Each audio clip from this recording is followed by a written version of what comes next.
So this morning I wanted to talk to you about what do I do? What do I get first? An awful lot of people are always asking, what tools do I need to start turning?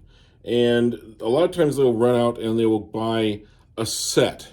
And while sets are nice, they tend to be sets with tools that you're not going to need maybe ever, or you're not going to need them for a while. And so they're not really the bargain you think they are.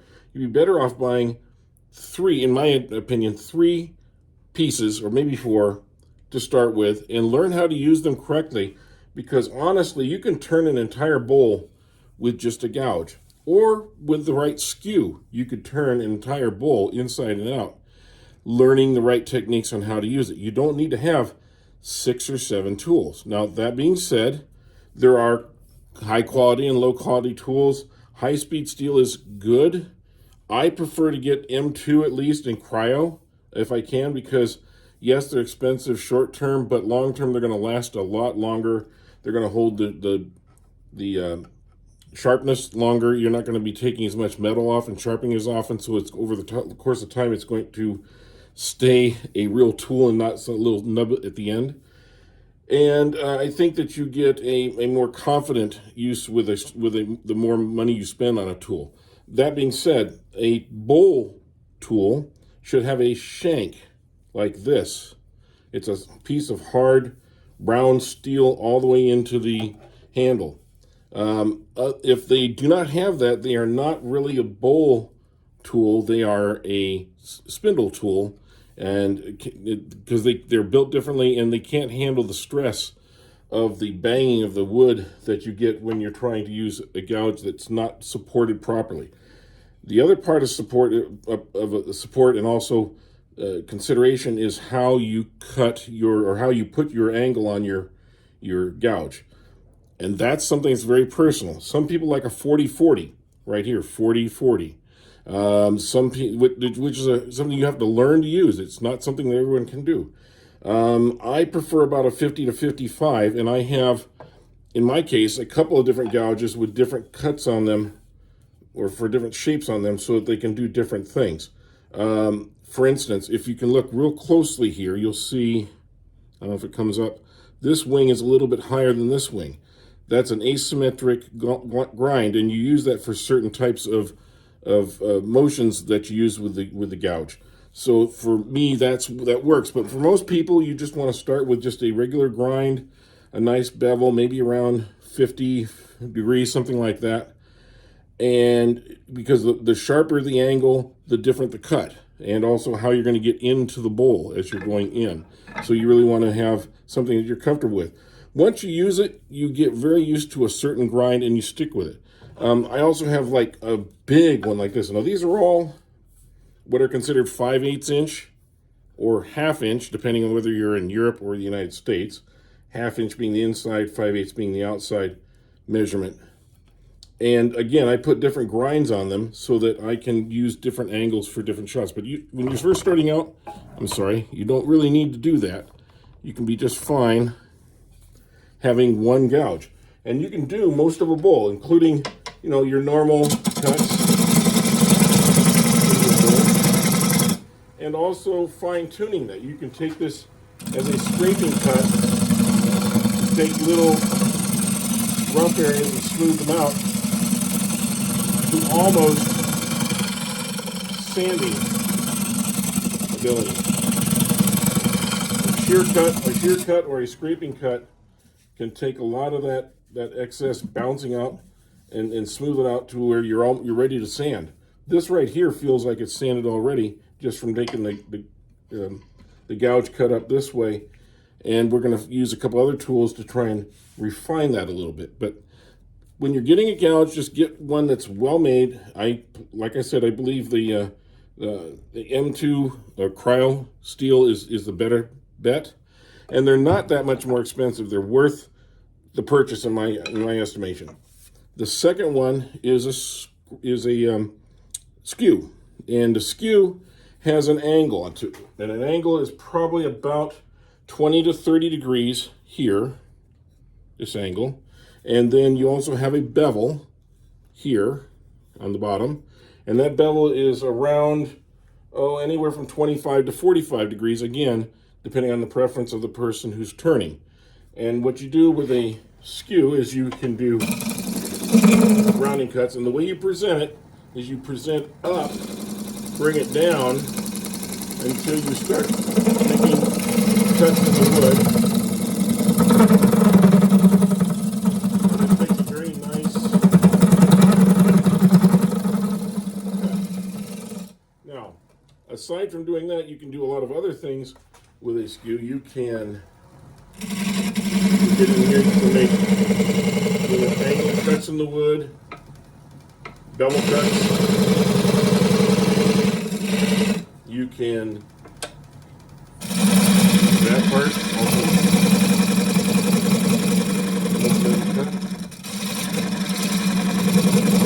It's a very useful tool, and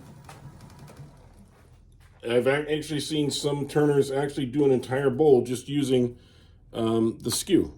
And if you want to see those videos, I'll put a link to one down below. Tomislav, tomasic is very good at the skew, and is really what I consider one of the top-notch people to learn from in that regard. The third one is the scraper. Now, the scraper is used in this case. You can see it has a slight curve here, edge here. It's not hard, solid, flat. And it curves all the way around to here. I like to extend it down this side, and this is for like the inside of the bowl. You go in, you can actually smooth the whole side, and you can actually get into the bottom and turn that way. And used properly, this will really give you a nice smooth surface. But you can also use it on the outside, and again, you present it like so, and it's not making any contact, and then you see it's starting to shave the wood.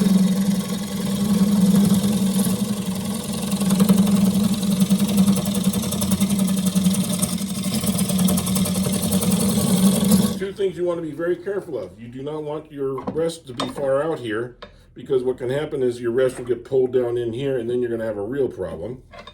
Also, and you want to check that as you're turning, because you'll like get into doing this and you'll forget, oh, this is moving away as I'm turning away some of the wood.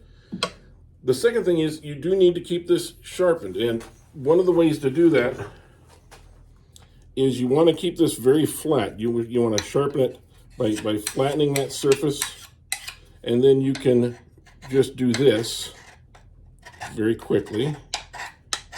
And what that does is that brings up a little burr on the edge of the wood, of the metal. Now, that's where we talk about angle. This particular angle is not very sharp. Usually somewhere between 80 degrees is about where a lot of people have it. Some people, excuse me, some people go as far as 60 degrees. You see, this is a much more angled piece than this one. And you can see the angle here is very sharp. Now, when you have more of an angle, you have less support for the bevel. There's less metal underneath here holding that edge for the bevel. So this is going to dull quicker, and you're going to have to sharpen it more often. However, it can also be a little more aggressive.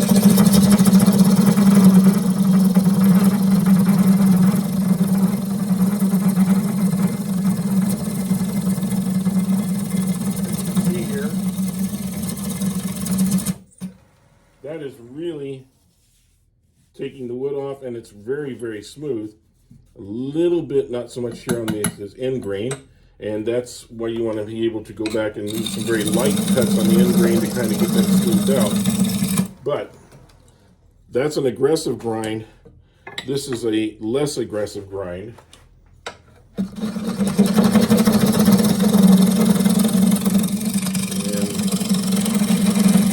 Just catching any of the little high points at this point and not bothering with the rest of the grain.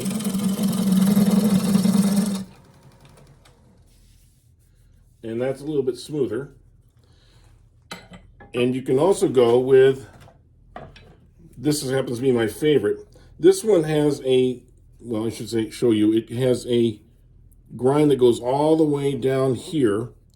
And by using that, when I'm going inside a bowl, this can really be scraping the whole side, making it smooth, and it comes down. And this is a little bit more of a point, because when I get down here, I'm going to go across the bottom and I want to have a nice flat surface for that. So that's the tool I use for that. And last one is a negative rake scraper. So far we've said you need at least one gouge, you need at least one skew, you need at least one scraper. This negative rake scraper would probably be my other favorite and it's really become one of the standards in the turning business. This one happens to be a 25-40 grind. In other words, it's 25-degree angle here, 40-degree angle here. And it's a very refined cut.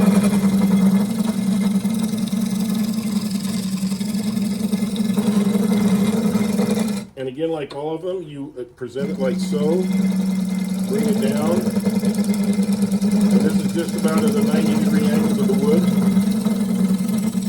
You sometimes go a little bit below that angle too, but you want to be very careful that you're supported with the rest.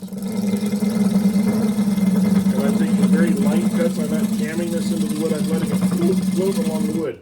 Now we go up here where I have not already pre-turned the wood, and you can see it's much rougher. But it's also very stable, very easy to hold on. Now we get down into the really rough stuff, and it's not as an effective tool. You would not be using this tool here. It's not where it's meant to be used. It's meant to be used as a refining tool. And you see where it's most effective is down here when you're refining your cuts. Okay, so you go from your gouge to your skew to your scraper, or maybe back to your gouge, and then you can finish off with a little bit of sanding at the end if necessary. A properly used and a properly sharpened tool set of 3 will probably take care of most of your needs. I hope that this has been helpful to you, and if you have any questions, please leave them in the comments section. I hope that you will check some of our videos out.